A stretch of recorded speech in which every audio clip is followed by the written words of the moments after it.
ಅದು ಬಯೋಸಾಫ್ಟ್ ಈಟ್ ಆಗಿದೆ ಇಲ್ಲ ಅಂತ ಹೆಂಗಪ್ಪ ಗೊತ್ತು ಮಾಡೋದು? ತೋರಿಸ್ತೀನಿ. ಹಿಂಗೆ ತಗೊಂಡು ಹಿಂಗೆ ಸ್ಟಿಪ್ ಮೇಲೆ ಫಸ್ಟ್ ಹಿಂಗೆ ಮಾಡಿದ್ರೆ ಇದು ಹಿಂಗೆ ಲಿಕ್ವಿಡ್ ಬಂದಿರುತ್ತೆ, ಅವಾಗ ಹೀಟ್ ಆಗಿದೆ ಅಂತ. ಡೈರೆಕ್ಟ್ ಆಗಿ ತಗೊಂಡು ನಾವು ಕ್ಲೈಂಟ್ಸ್ ಮೇಲೆ ಹಾಕಿದ್ರೆ ಹಿಂಗೆ ಸ್ಕಿನ್ ಹಿಂಗೆ ಸ್ಟ್ರೆಚ್ ಆದಂಗೆ ಬರುತ್ತೆ, ಅವ್ರಿಗೆ ಪೈನ್ ಆಗುತ್ತೆ. ಸೊ ಫಸ್ಟ್ ಹಿಂಗೆ ತಗೊಂಡು ಹಿಂಗೆ ನಾವು ಟಿಶ್ಯೂ ಮೇಲೆ ಹಾಕಿದ್ರೆ ನೀಟಾಗಿ ಹೀಟ್ ಆಗಿರುತ್ತೆ, ಆಮೇಲೆ ನಾವು ಮಾಡ್ಬೋದು.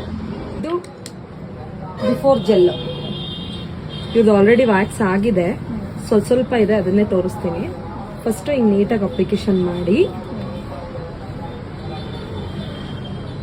ರೂಟ್ಸ್ ಎಲ್ಲ ಗೊತ್ತಲ್ವಾ ಹೆಂಗ್ ಮಾಡ್ಬೇಕಂತ. ಈ ತರ ನೈಫ್ ಬೇಡ, ಮತ್ತೆ ಬೇಗ ವ್ಯಾಕ್ಸ್ ಕಂಪ್ಲೀಟ್ ಆಗೋದ್ರಿಂದ ಇದು ಟೈಮ್ ಸೇವ್ ಆಗುತ್ತೆ.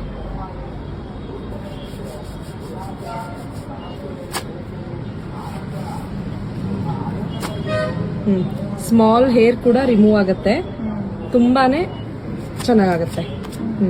ಚೆನ್ನಾಗಿ ಬಂತು.